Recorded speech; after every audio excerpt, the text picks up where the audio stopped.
SPYR.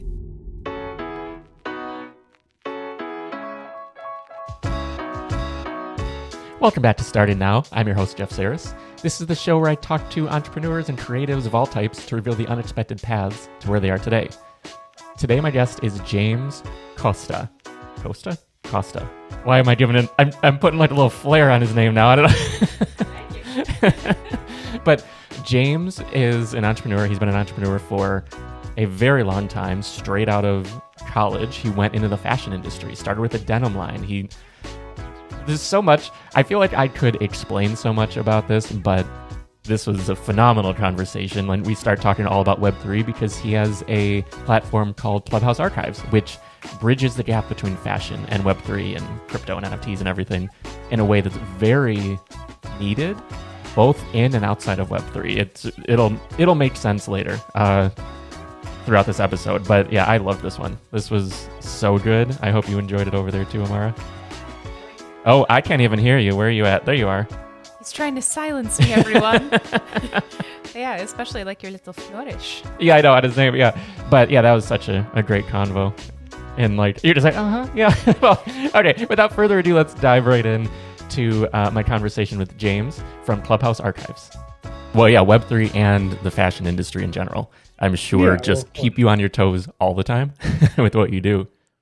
Yeah, I mean, absolutely. I've been doing this for 23 years, so it's I've learned to tread water well, but still, Web3 is another layer of challenges that keep you on your toes. That's for sure. Yeah, for sure.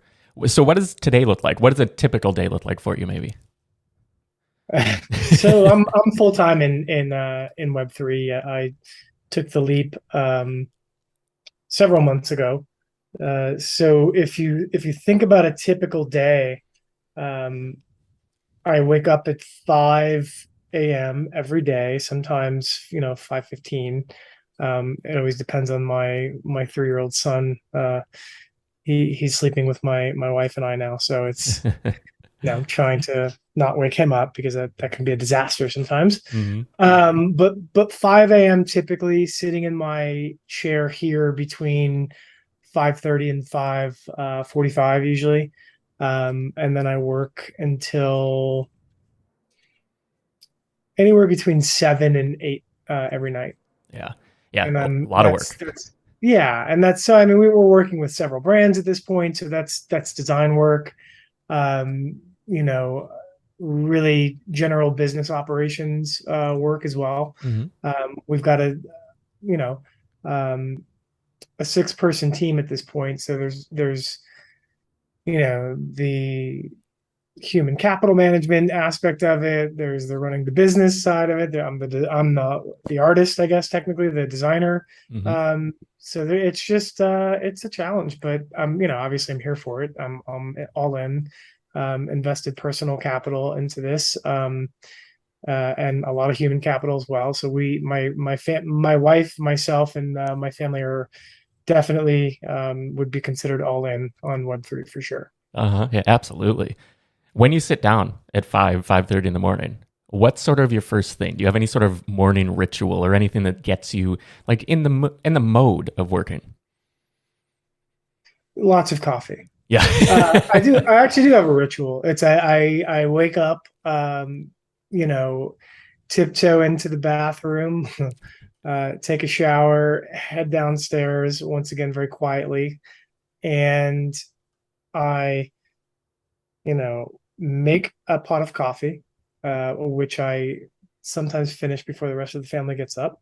But I make a pot of coffee. I fill up I don't know how much that is, probably a quart of water, and sit down and put on Coffee with Captain, which is an NFT show, Twitter Spaces show every morning, Monday through Friday, 8 a.m. Eastern, and I am that's 6 a.m. my time, and I am on that show every day for quite a long time now.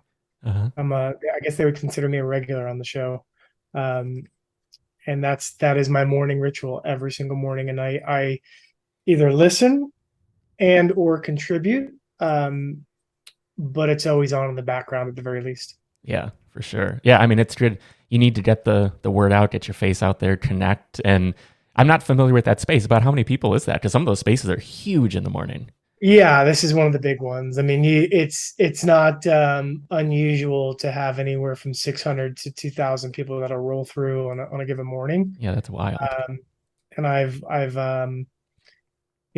become a part of that community. That's part of what's called the DGen network, DGEN. Mhm. And they do the mint condition, they do coffee with Captain, they do I think they have like 5 or 6 shows spread across the thing.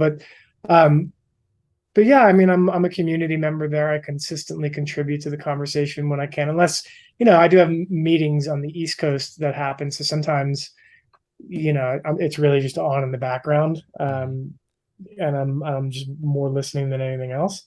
Remarkable. What was it? So no, sorry, someone's like texting me at the Oh. same time. I've got like several things going on.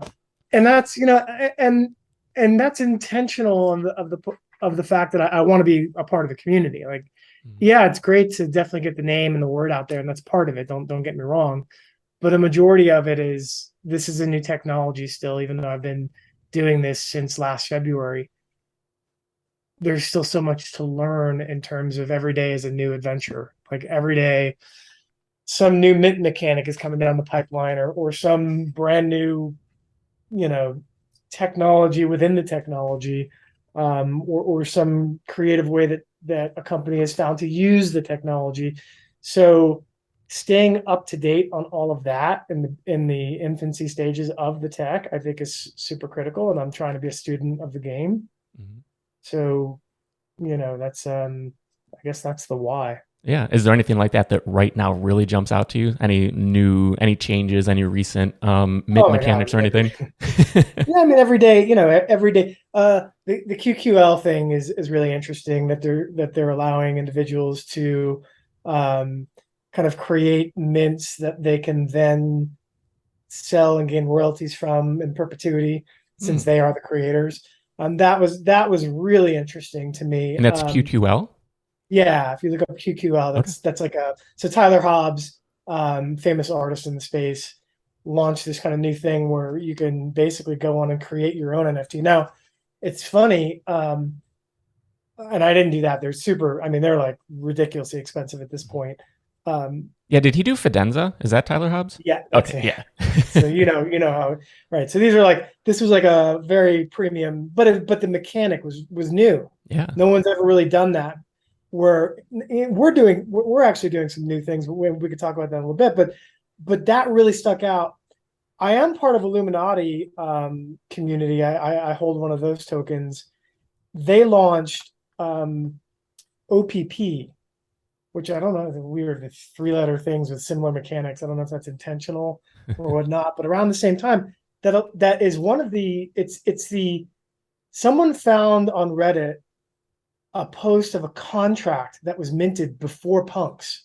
Oh, is that the one with the like Crypto the faces. domains? Or wait, what is it?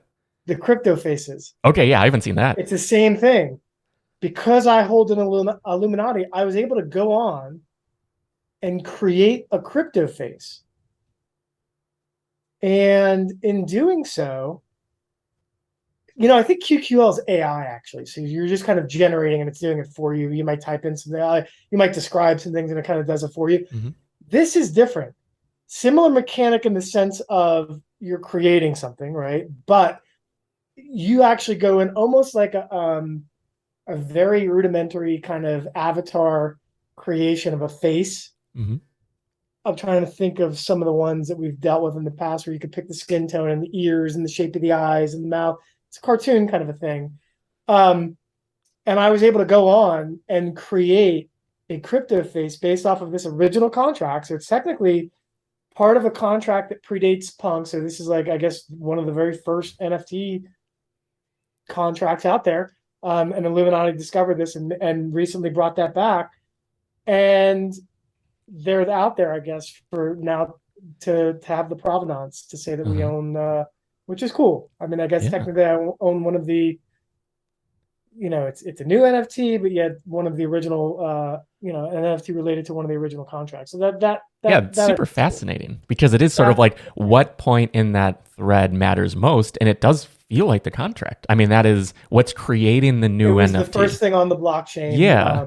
or punks, right? Or one of the. Now there are the domains, so the domains predate them actually. So those domain testing things that somebody did, you're correct. So that's like I saw that. I saw the timeline. I think Justin Furix actually may have posted a timeline in Fidgetal's chat or somewhere.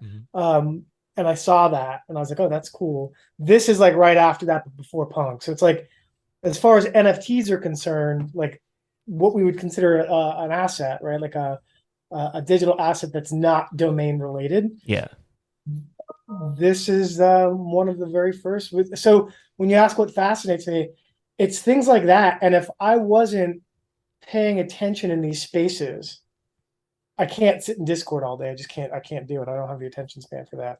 And I help manage ours too. So I wouldn't know. Yeah. You just wouldn't know, right? So I guess to my point earlier, that's why every day I kind of feel like that's part of going to work.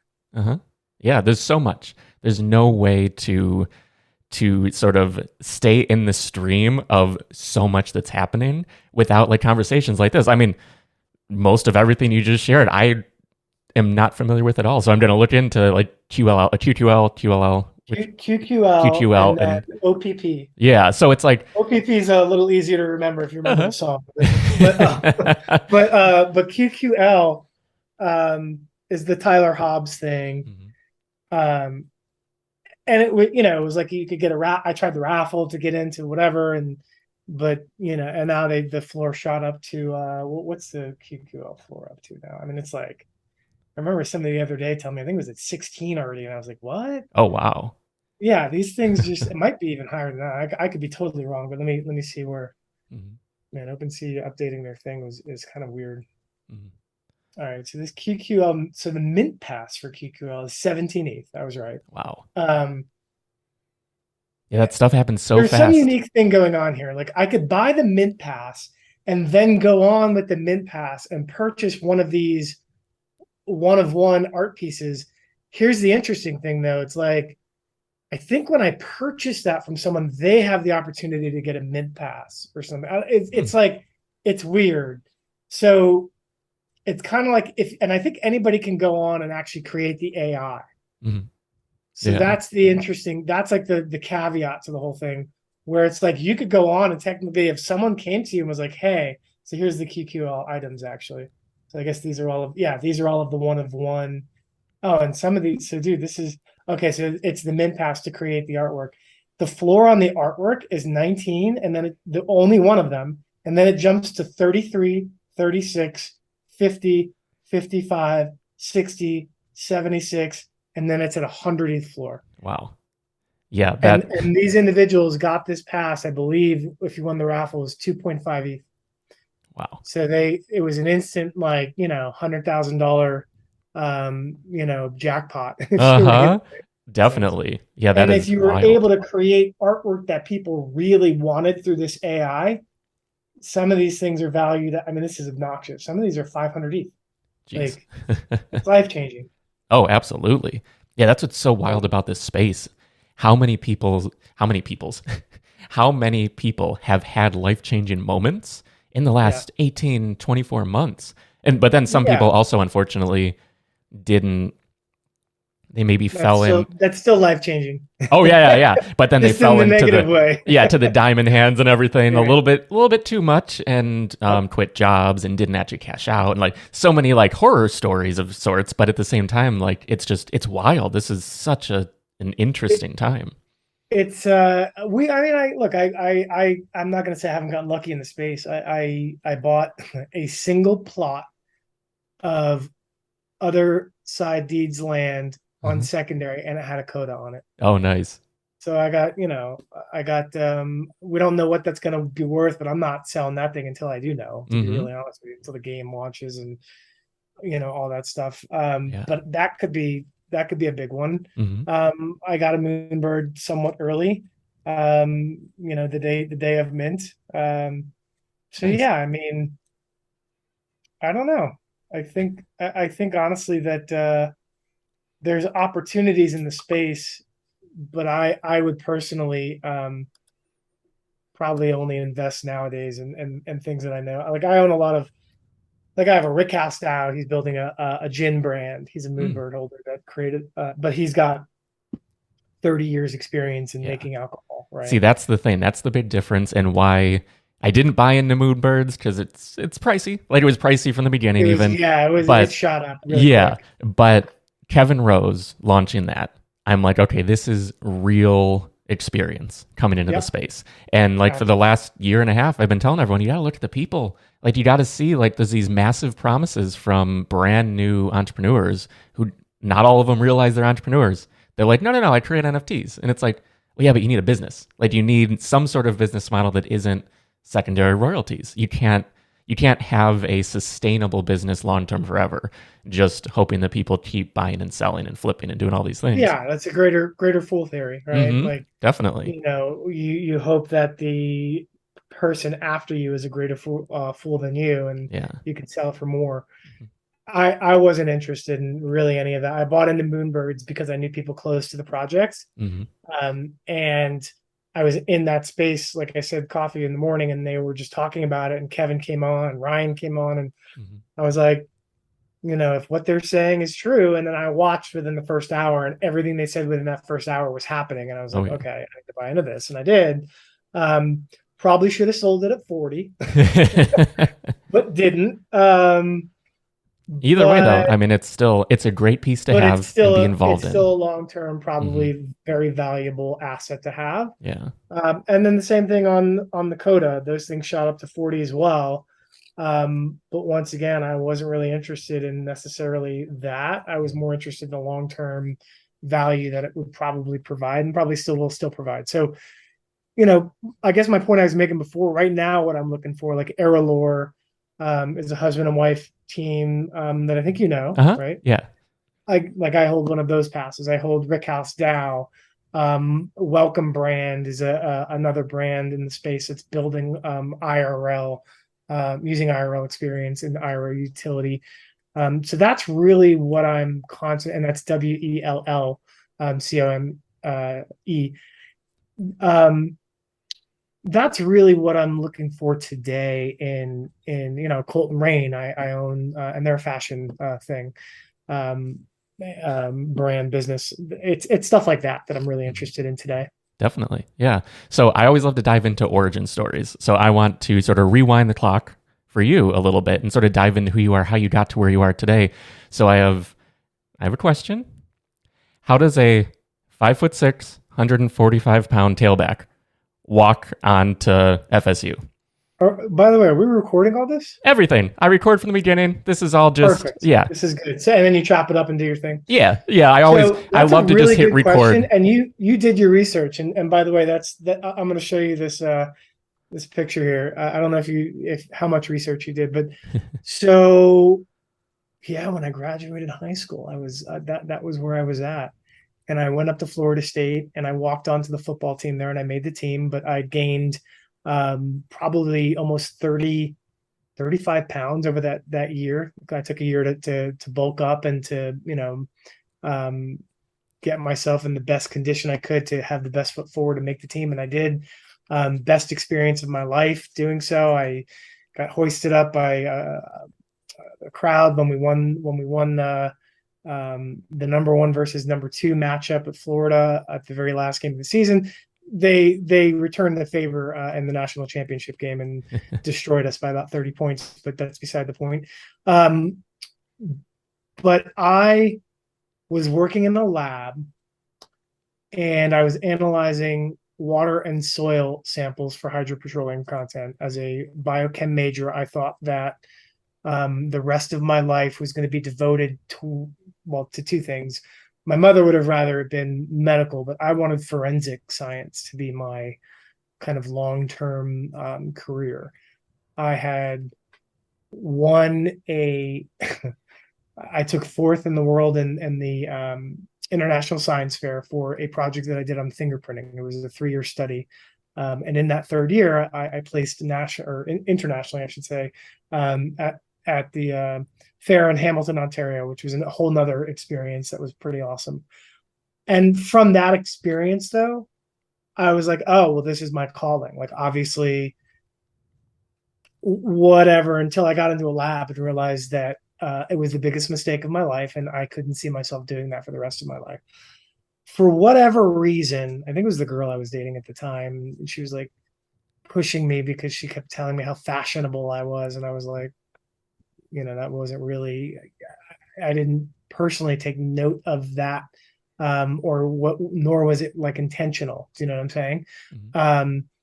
And she's like, "Oh, you should be a designer," and I laughed and whatever, and then I started thinking about it, and I was, I actually thought to myself, I was like, I was always an artist, just as a point of clarification. Before I went to Florida State, and I went there to play football, like that Mhm. was the reason I went there. I could have went to Savannah College of Art and Design or an art school like that because I was an artist. Mhm. So that was kind of like this dichotomy that I always had growing up. Um, and one of my best friends was, by all accounts, probably on the level of a Picasso. I mean, he was a genius, incredible artist. He went there on full scholarship, and I almost went that route. Um, Not full scholarship. I was nowhere near as good as he was. Um, but I always had that side of me. So when she said that, it kind of, you know, turned that side back on, and I thought to myself, well, I could actually see myself designing clothes, and that'd be a lot of fun. Like, I saw that as just as something I would really enjoy. So I took denim, and I started kind of doing some of the things that I saw out the market, emulating that, the sanding, distressing, bleaching, because at that time, you're going back to 2000, like that's what was going on. There was a huge Mhm. denim craze that started then and lasted almost 8 years. And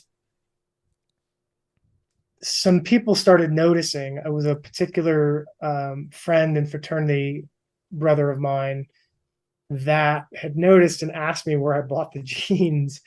And I told him I bought them at Abercrombie because they were Abercrombie. But he worked at Abercrombie, and he's like, "You didn't buy these at Abercrombie." He's like, "These might be Abercrombie, but you didn't buy them there." And I didn't know if he was like, giving me a jab or like what. And I came to find out, he's like, I really like these. Do you think you could make a pair for me? After I told him how I did it. And I was like, all right, well, whatever. So I made a pair for him, using his Abercrombie jeans. And a couple weeks later, he came back up to me and he said, "Hey, listen, I've got an idea for you." And I'm like, what's this idea for me that you have?" He's like, "I think you should start a denim line." And I was, obviously, I'm like, "You're out of your mind." And he said, "No, no, I'm serious. I've had probably 10 to 15 people come up to me and ask me where they could buy these." And I was like, "That's cool." So we tried the theory out and we made them for a couple people. And I think I charged them like $20, right? Like it was literally whatever. I was like, it's just, I really enjoyed it. And you're doing all this by hand at this point. Yeah. Yeah. And but it was actually not a difficult process the way that I was doing it. And I was like, oh, let me, and then about 2 to 3 weeks after that, we had like 100 people that wanted these things. So I went back up to him and I said, "Hey, listen, I can't start this by myself. Like I would need a business partner." And he's like, "Well, my cousin is in the fashion industry in New York. He's a jobber. He can get us jeans and we can kind of start that way." And we thought about it and this, that. And long story short, we started a denim line. That kicked off a 23-year career where we hired initially consultants. One of the guys was from J. Crew, that he had 40 years with J. Crew and some other brands, designing and developing. Really, he's more of a developer. Mhm. And the developer is the individual that takes the design to the factory through a tech pack and generates a prototype based on those initial specs and that initial design. Okay. He was the first person I met, and he taught me and the team how to be developers, all about fabrics, all about finishes, all about the technical side. So he introduced tech pack work to us and flats and everything else. And we were young and we were also tech savvy. So, we had Illustrator at that point and Mhm. Mac computers. My other partner that we brought on, he was a graphic design major, and I was like, we're going to need this. This is the future. And so we were making tech packs like on the computer, which was not even the way that really was. That was kind of new at that point because all of people were still faxing each other. Let's put it that way. Yeah. This is 2000 becoming a thing, right? Yeah, exactly. And real quick, how did you connect with the person at J. Crew? So through my buddy whose cousin was in the fashion industry, had some connections, and was like, "Hey, I can introduce you to some people," and he did, and then that was one of the consultants. And then the other one actually came from, this was really weird and random. We had a fourth partner. It was the guy I told you that went to SCAD. I brought him on because I'm like, he's just a genius artist. And if we want to do graphics and art, by hand and then translate them into the computer, maybe he could do that for us or make croquis or whatever. He was also in a band. Someone saw him wearing the jeans on stage playing a set in Phoenix at the time. This is where he was already past SCAD and in Phoenix. And, he called me up and said, "Hey, I got this guy that says that he's a consultant and he wants to talk." So he taught us, we had a few different consultants. They taught us everything that we didn't, this wasn't where we came from. But when I say we got a master's in development production, I say that because we got it through experience. So what they had us do was, after our first year, we're only a year in, start going to Hong Kong and China, flying over, going to the factories and spending 2, 3, 4 weeks. Sometimes, as it progressed, as the business got bigger, 60 days, I would sometimes be in China. Wow. But in the beginning, 2, 3 weeks, you're in the factories. I didn't speak Chinese. Like I had no idea what I was doing. But I learned real quick. And in the first 5 years, we became student. We were buying textbooks from the local school bookstore because there was a big fashion program there. So we were getting the same curriculum that they were there. And we within that first 5 years kind of really honed our skills. Yeah. So that's how I got in, and that's how it kind of started to really take off. Yeah. And then go ahead. Was it immediately full time for you? Like, were you like, this is what I'm doing? Well, we went out, so I wrote a business plan. We raised investment. We raised about $180,000. And at that time, that was a decent amount for 3, 20 somethings. Yeah. And brand new. You didn't have like the credentials of doing this for years or anything. Right. So we had a good plan. And to make a long story short with that, within 10 years, we were in Saks, Nordstrom. We had about 200 contemporary stores around the country carrying Carpe Denim. That was the name of the line. That eventually became Carpe Clothiers. And we also started an apparel trade show down in Miami Beach called Traffic, Trafik.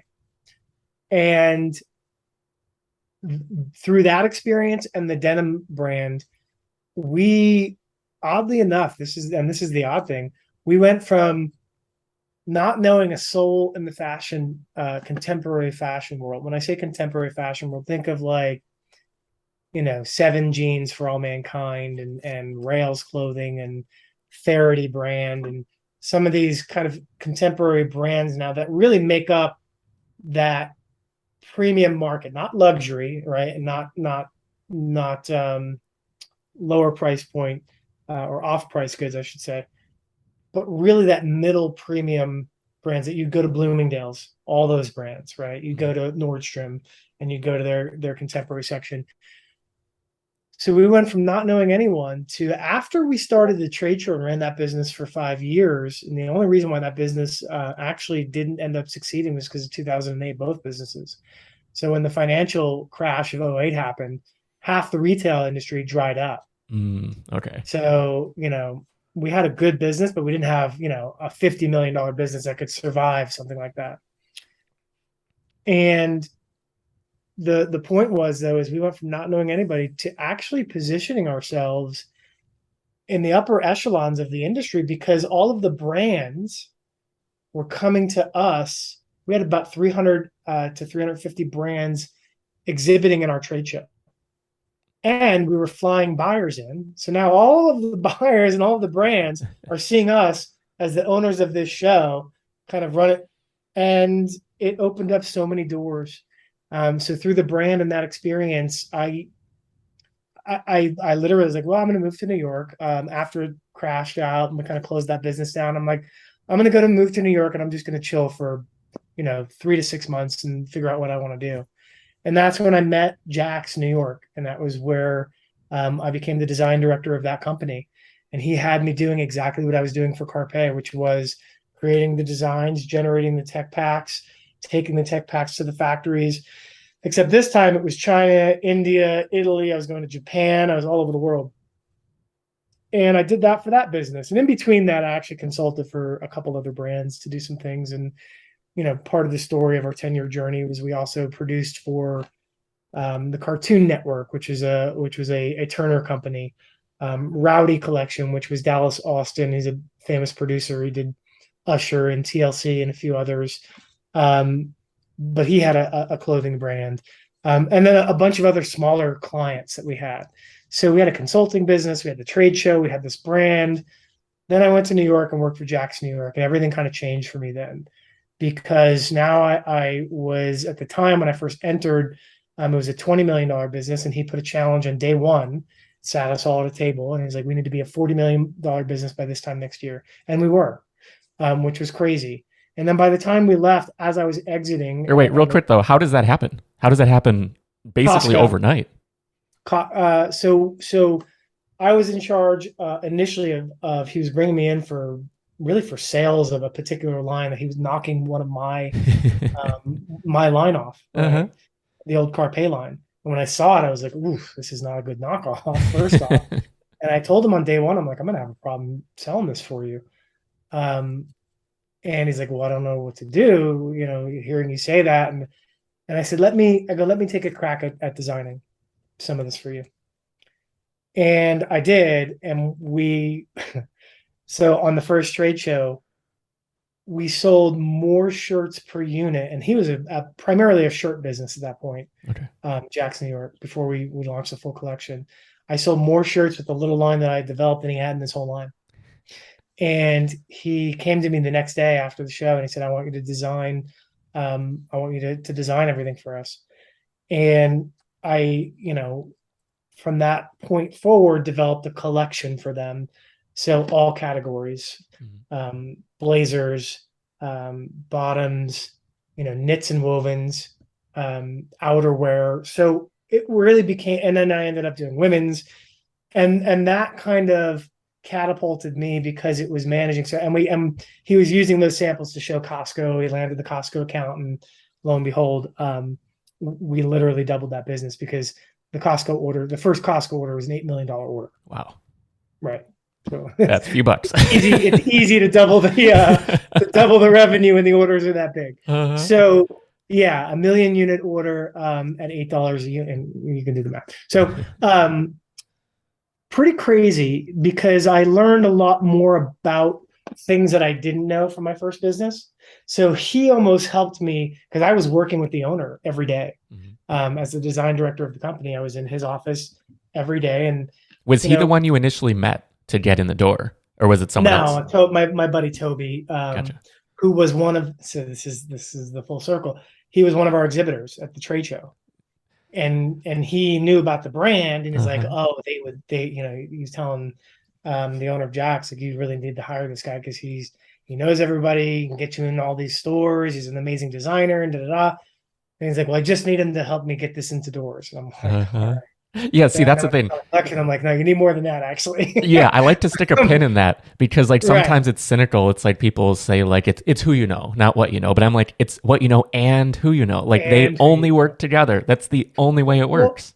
Well, there's an interesting parallel in the Web3 space, right? Because some people more recently, I've heard, people I trust and respect have made blanketed comments like, marketing is the only thing that matters today in Web3. And, the people that are making the most noise are the only ones that are going to be successful. No, the people who are making the most noise are the only ones that are going to initially, fool people, possibly. in most cases. Unfortunately. Have success, unfortunately. It's what you do after that that's more important than the noise that you make. You can build slow and still have the same kind of success long term as somebody that just made a bunch of noise and raised, $5 million up front. If you don't know how to manage that $5 million, you might as well be lighting the money up and watching the ashes float away. Yeah, it's not that much money for building these grand visions that people have, which it's like, it's funny. Like, I guess it's not funny, but that's always sort of pained me when I see people with these roadmaps of things that I'm like, you're not raising enough money for that. There's no way you can deliver on these promises. Rated game, just $50 million making, and they're like, we've raised 12 million, and it's just like, and you're doing what? Look, for me, that's, if we want to fast forward, when I in between Jax and Web3, I actually launched a clothing brand called Nifty Genius, which you probably also saw on my LinkedIn. How did you connect with Jared Cook? How did that come about? Man, you really did your research. Oh, no, I like to know, because this is the whole point of this show, is to dive into you and your origin story and showcase it. And I want to tell as many stories as possible, only because I think it's valuable for the listener. They might be like, I'm in this similar position, or I've had these inclinations, or whatever it is. And I just think it's valuable for everyone just to see the journey, because it's not overnight. Like, this is every day grinding, working, building your skills, your network, all of it over decades now. Yeah, absolutely. I mean, and so to answer your question, and I love this, actually, I love the format of this. Jared didn't find me. Jared's partner found me. One of our partners, who would eventually become my partner, worked for him in a variety of ways. As an NFL player, Jared had a very good knack for entrepreneurship and business. He was a very smart guy, and he had his investments kind of spread out across various industries, also wisely. And one of the industries that I think he was a merchandising major. I forget if he's got a merch degree. I think that's what he holds.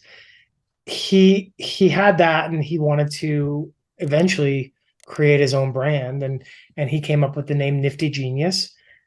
And that partner had found me at Jax, and through conversation, he said, hey, we'd love to just chat. We'd love to understand where you're at and what you want to do in the future, and if there's any opportunities, we can explore them.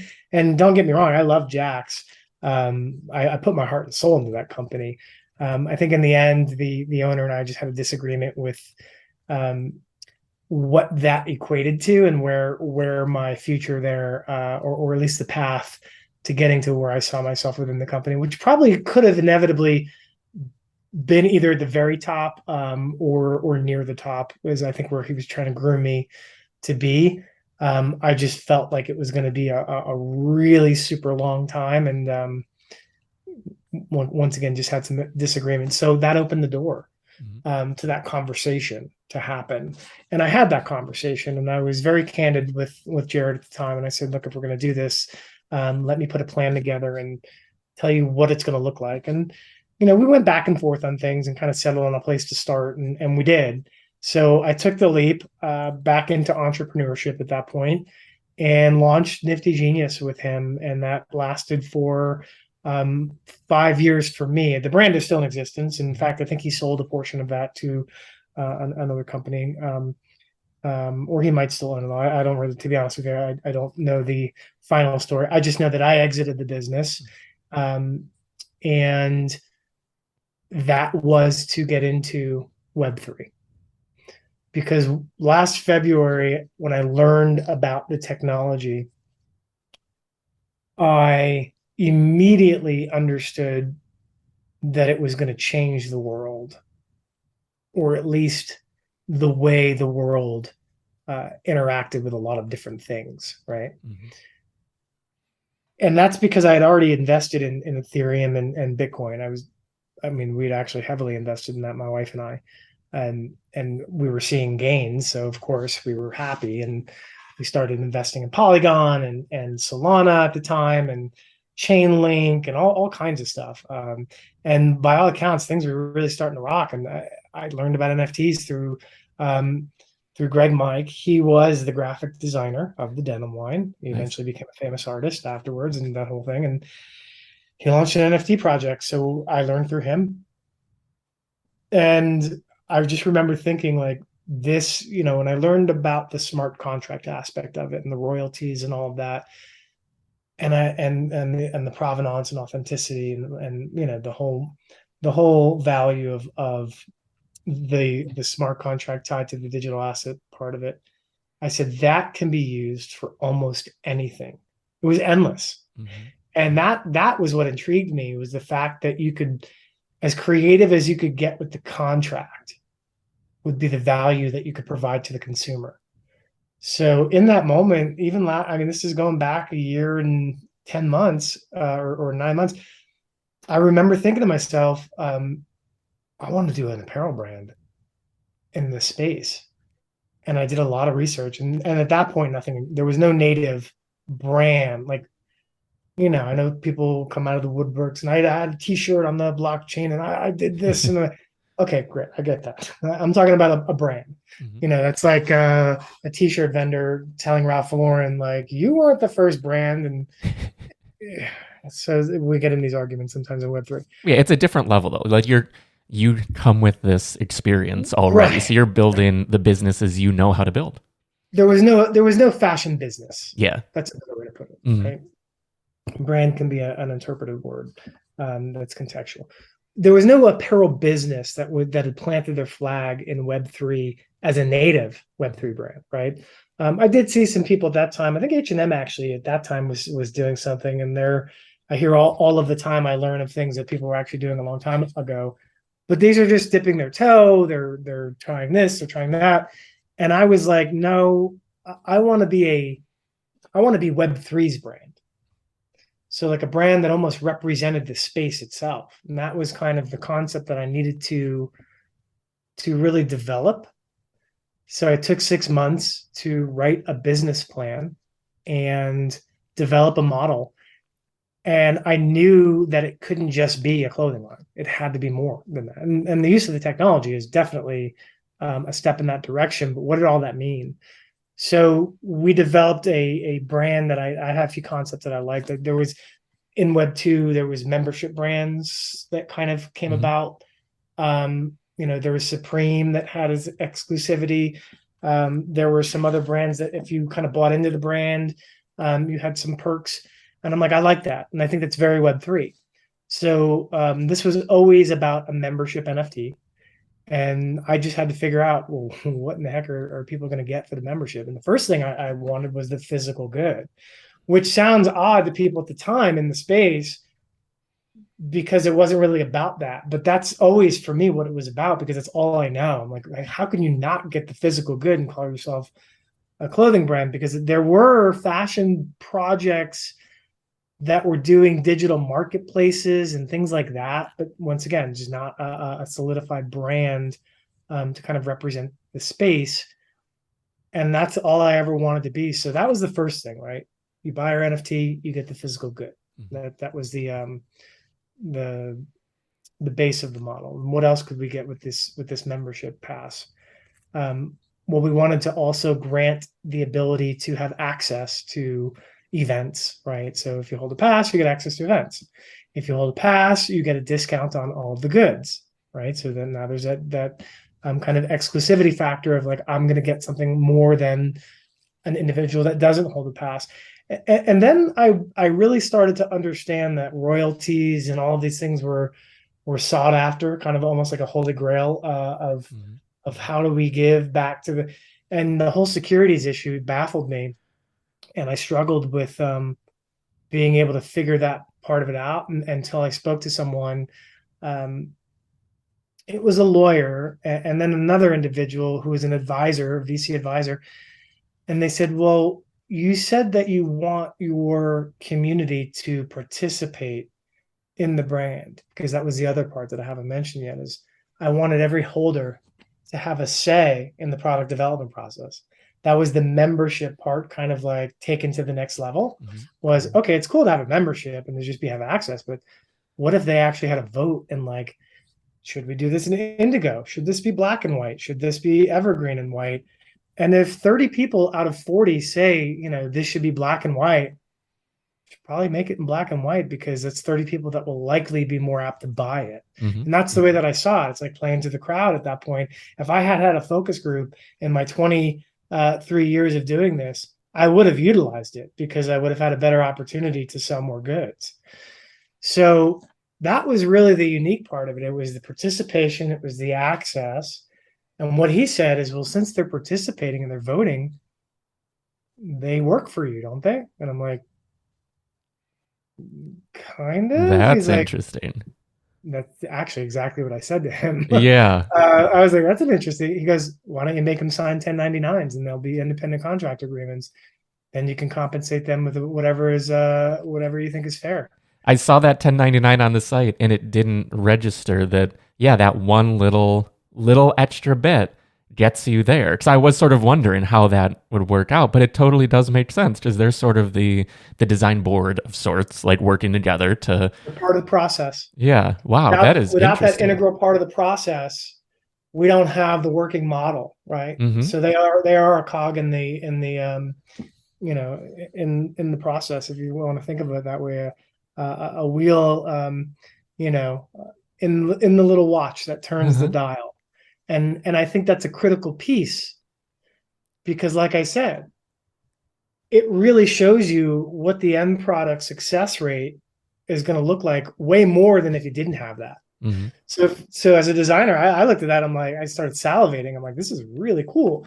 So now you've got participation, you've got access, right? Mm-hmm. And then you really have community, which honestly, I think is probably the biggest value of any of these projects or businesses, if you will. Mm-hmm. And it's probably sometimes the most underspoken about or under talked about, right? Because we've got an amazing foundation for our community already laid out in what I refer to as the Key Society. 80 advisors that I literally handpicked from the space to help me. Sorry, apologies. I don't know if you can hear that, but I've got like... Oh, yeah, it's all good. Things are getting pinged now. It's terrible. I could probably let me silence that actually. There were 80 individuals that I handpicked to help shape and mold the business from an advisory perspective. So I would hit a brick wall on something, and I'd go to one of these advisors and I'd say, hey, you've been in, you're an OG in the space. What do I do? What should I do? What do you think about this? And that foundation was our initial community, right? And then we started selling passes, and now we've got a bigger community. It's not by any means close to any of the massive communities that exist, but it's a very valuable community because every single one of our holders we would consider a diamond hander. There are 2 passes listed. One of them is a community pass that I own, and that was intentional at 2 ETH. And then there's one other at 1.8. And that was someone being cute because I listed one at 2. So literally, we don't have anybody that wants to sell from the business at this point. Mm-hmm. And I think that speaks to the model, right? Like they understand that we're developing a business. And that's the kind of community that I find extremely valuable, and that anybody that sees this from the outside should look at and be like, yeah, that's a massive value to me because it's almost like protection. Right. Mm-hmm. I know that my community members are going to have my back in that way because we're in this to win this and to build, because this is truly going to be a very long play. Mm-hmm. Most businesses and aside from Web3 are 3 years to profitability. Yeah. This isn't going to be any different than that. So it's kind of like a strap in and let's build. Now, we do have the fortunate ability of selling NFTs. So we, there's going to be opportunities where that'll jump quicker and we'll get there faster. But that's the mindset that we bring to this, right? Mm-hmm. Is we are ingrained in this for the long haul. So that's, yeah, that's Clubhouse Archives. It's kind of who we are and what we're doing. Yeah. So what are people able to buy into right now? So you have the keys out there, you have the community. Are one of those still available for minting? And how does that work? Yeah, we have a Genesis Pass. Mhm. So we're selling the membership pass. The membership pass is an NFT. It is a digital collectible. And we don't even use the word NFT really on our, if you go on our website, I don't even think we have that acronym listed anywhere. We say digital collectible or asset. It is a digital asset. You can buy it for $600. And why do I say $600? Because most people in the space are like, what? Yeah, which I really like this. So it's a dynamic contract that's always pegged to $600. So whereas it might be 0.4 today, could be 0.2, it could be more than, like, you just know that when you're buying a pass from us, you're paying $600. That's it. And I wanted to peg it that way because people's minds equate better to USD than they do funny money. And some people said, well, that's a negative. It'll work against you. Cool. I'm not into that. I'm telling people what the value is, what we've pegged it at, and what we have determined when the pass is bent out, what the use of funds for that raise will be. That's a normal business plan. You know, I couldn't go to people, you know, in the real world and say, well, today your investment's $300 and tomorrow it might be $1,000. People just be like, what? So I get what people might say when they're like, yeah, well, when ETH moves up and down, that value, yeah, but at the time that you purchased it, I'm charging everybody the same. Yeah, I really like that. I mean, that's a business. Like you It's a wouldn't business, have right? you wouldn't have a jacket that you're like, yeah, today it's this, tomorrow it's that, next week it's this. It like just wouldn't make Right. sense. And Like, yeah, I'm sorry it's pegged to a volatile asset. I want people to understand that no matter when you buy that, you're paying $600. yeah, So that way, everybody that comes into this business literally came in on the same pretense. yeah, equal footing when they're entering. So where is it in terms of the product right now? Because I've seen like the digital samples and things. Where does it, like, where are you standing with all that? We have in development right now prototypes for the HODL sweatshirt. So with our membership pass for $600, you get a complimentary garment. Okay. You get access, you get the discounted price. So you'll pay cost plus a small percentage for all of our collections in perpetuity. And then you get the 1099 opportunity along with the community and whatnot. So that free garment is what we're developing now. We capped it off, I think, September 30th. All of the individuals that had bought a pass up to that point are going to get the inaugural, very first HODL sweatshirt, a crew neck pullover cotton modal sweatshirt that we're about to launch tomorrow. We're gonna tease out to our community our voting URL. So we created a whole marketplace. We have a token gated marketplace that all of this will transact on, and then we have a token gated voting site. So they'll go on, and we're going to just throw out probably 20 items for them just to play around with, to understand how the process works. I'll be in LA on Monday through Wednesday meeting with suppliers and a few factories, and one of them in particular is doing this sweatshirt. And then we'll begin that process to have them develop this first sweatshirt. It will contain an NFC chip, as all of our items will, which is a near field communication chip, that allows you to prove both authenticity and ownership. And then you can even enhance the customer experience with things like AR. So that sweatshirt will come NFC ready with some interesting perks that they're not even aware of yet. That is also going to be a little bit of a game-changing thing in the space. Yeah, I mean, that's exciting. Like, yeah. So what does that look like then in terms of the production side? Are you doing, is it almost like a pre-order where you're going to produce the number for the holders, or will this be something? Okay. That's exactly what it is. Gotcha. So for this one, it's free, right? So we already know the number. We're producing 20% over, because you know how things work with, this didn't fit me. Do you have, so we're gonna, we're always trying to be cognizant of that. But all of the collections that we release will be sold for a period of time. So if it's a week or 2 weeks, right? And then after that week or 2 weeks period, we'll close it off. Holders and non-holders can buy. Holders get the preferred pricing. Non-holders can still buy, not the sweatshirt, but things after that, and still buy the varsity jacket. It might be, $700, but you can buy it. Our membership obviously going to pay a lot less than that. And after that 2-week period, whatever sales we do inside and outside of the communities, we'll then go to production with that.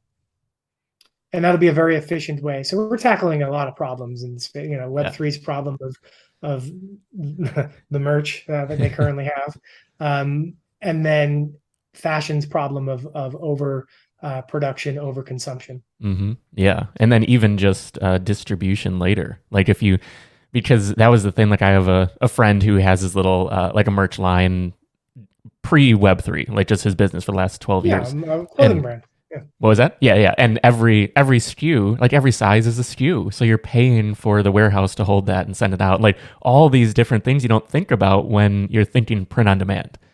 If it gets put on the shelf, so the way 3PLs work, and we worked with a 3PL. And what's 3PL? Third party logistics company. It's usually what we would call a pick, pack, and ship company.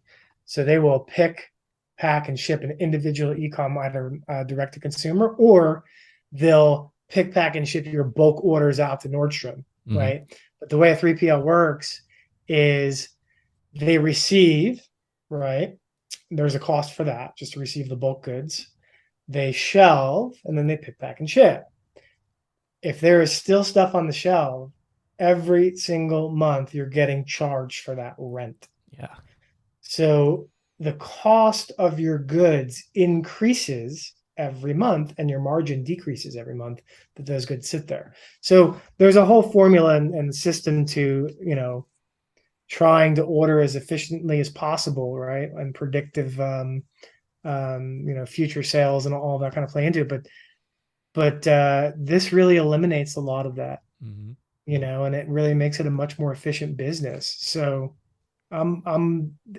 there's so many excitement aspects to what we're doing in terms of what I came from to where we're going, that that's why I'm all in, and that's why we're really in as a team and as a company and as a family. We're in this for the long haul. Yeah, for sure. What would you recommend to someone who wants to create like merch that isn't just print on demand, and maybe the 3PL approach isn't really seeming to fit, almost in that middle ground? Like, is there are there any recommendations you could give? Yeah, Clubhouse Archives. So one thing that we didn't talk about is the fact that not only we're creating this brand for the space, we're working with 7 brands right now, businesses in Web3, and one of them that's not a Web3 native brand, very big company. That's the household name in one sense, but to develop apparel for them, right? To be the design, development, production, and in some cases logistics. Trust me, that's not really going to be part of our business model, but to kind of help these companies get off the ground, we can make the connections and help them get it in the right place. But we would also suggest the business model that we have, right? We sell these things. And in some cases, they don't want to do that. They want to order in bulk, and just because they have the membership there to do it. But others are like, oh, that's great. So my suggestion is reach out, because our door is always open. That's part of the model of who we are and what we do. And that's how we're going to grow this business out. And all that kind of goes back and benefits the holders. Yeah, it's funny because this conversation is happening at a perfect time, because as an artist I'm working with, like I do development, brand development, physical, like code development, business strategy and everything. I'm working with an artist who is designing a bunch of apparel that goes in his NFT, and he wants to go for that high end, not fashion, but like streetwear. So it is like it's screen print and embroidery and all this stuff. So this conversation is actually at a perfect time. So I was just talking to him last night about this. So it's we'll definitely have to chat soon. Is there a size or a like for someone to work with Clubhouse? Do you there's no minimum requirement of like size of the business. So we work with brands big and small. We do try to pick and choose things that make sense for obviously the company, but we're in the beginning stages of this, so I would love to talk to. We're all here. We're here for the people of web. It's not available. You know what I'm saying? Now, obviously, if they're like, I want to make one T-shirt and I want to do 3 pieces, it's like, well, but people that are trying to create legit. It sounds like he's designing and he wants to create a brand. Think of us as infrastructure in the space. Yeah, which is so needed across the board, whether it's Web3. whether it's just traditional Web 2. Like that is like you're filling a need that, like the more we talk, the more I sort of learn about this. I'm like, this really does feel like a need that goes beyond Web 3 to a degree that I hadn't really considered until we started chatting. Yeah, because we're looking to service those individuals like your friend. Mm-hmm. They're looking to create a brand, but don't know how to do it. Yeah, and we can be that conduit of education to help them really bring those concepts to life, and that's what he will ultimately, I'm sure, wants to do. So I look forward to that connection, and I do appreciate that, by the way. Oh yeah, I appreciate you. And I'm just curious, Clubhouse Archives, where did the name come from? Oh, great question. So Clubhouse Archives really came from my kind of DNA, if you will, in terms of who I am and how I designed over the past 23 years. I have always been a golfer. Actually, I've always been an athlete, to be really honest. At one point, I was playing, I think, 5 different sports that I would always just roll into the next one, and that cycled for a number of years. Mm-hmm. Unfortunately, golf wasn't one of them that I did like at the higher level, but it was the one that I actually loved the most. So it's kind of weird. It just didn't seem like it was the one that was going to get me to where I wanted to be. But I always loved kind of traditional sportswear that had a little bit of an edge or a twist to it. Mm-hmm. So when Ralph Lauren Rugby came about, I looked at that brand. I'm like, that is the coolest thing I've ever seen. Love it. Love the heritage look. And by all accounts, that became kind of a cultural movement, and like streetwear mixed in with that. And that became a thing. And I latched onto that because I'm like, this is really awesome. So I thought of Clubhouse Archives by saying, if you went back in the archives of all of the old clubhouses, and every sport has a clubhouse for the most part, and pulled garments out of the back closet that they had, from periods of time, and updated those. That was the initial concept. And the other part of that is not just the athletic side, but the pieces in time that also represented the spectators. Because that's what sportswear really means. I don't know if people sometimes get that confused. They think sportswear and they're like, gym shorts. And no, sportswear really came from the things you wore when you went to go watch sports. And people used to get really dressed up. So that's where the term sportswear comes from. So people, when they think that, they think they're going to buy, a pair of gym shorts or something, like I said, and that's inevitably not the case. It's a bit of a misnomer. Yeah, definitely. Yeah, I love that. That really brings it together so well. And like looking at, you have the I don't know, Letterman's jacket. I don't know the exact varsity jacket. Varsity jacket. Yeah, which is like something I saw there, and it totally, as soon as you said that, all those threads just sort of fit together in my brain. Right. Yeah. So think of us as like a culture meets counterculture. If you mixed Ralph Lauren with Supreme, it's kind of a contemporary streetwear, men's and women's wear brand that really we just think is going to speak to today's consumer, especially and specifically in Web3, because of some of the things that we're doing that people will see. Yeah, for sure. Well, this is exciting. I really appreciate you taking the time out of your day. I know you're very busy with all this, but where should we send people to dive in and learn more? Yeah, good question. www.theclubhousearchives.com will get you to our site at Clubhouse Arc NFT. Will get you to our Twitter. And from both of those, you'll be able to reach the minting site if you wanted to mint a Genesis Pass. It would teach you and inform you of everything about the brand that we discussed today and more. Obviously, there was things we didn't touch on. It'll hopefully answer any questions that you might have looming after all that. So everything is there. I appreciate that question again, by the way. Oh yeah, and I appreciate you. This has been awesome and so enlightening, like so inspirational too. I love your drive and the story, just the journey. Like when you're talking about the denim, I kept thinking about How to Make It in America. It was an HBO show in the early 2000s. Same sort of hustling in New York kind of vibe. It was on a denim line. Yeah. So, and it was on two or three young guys that were together. Uh-huh. Somebody told me that loosely came from a meeting of me and my partners.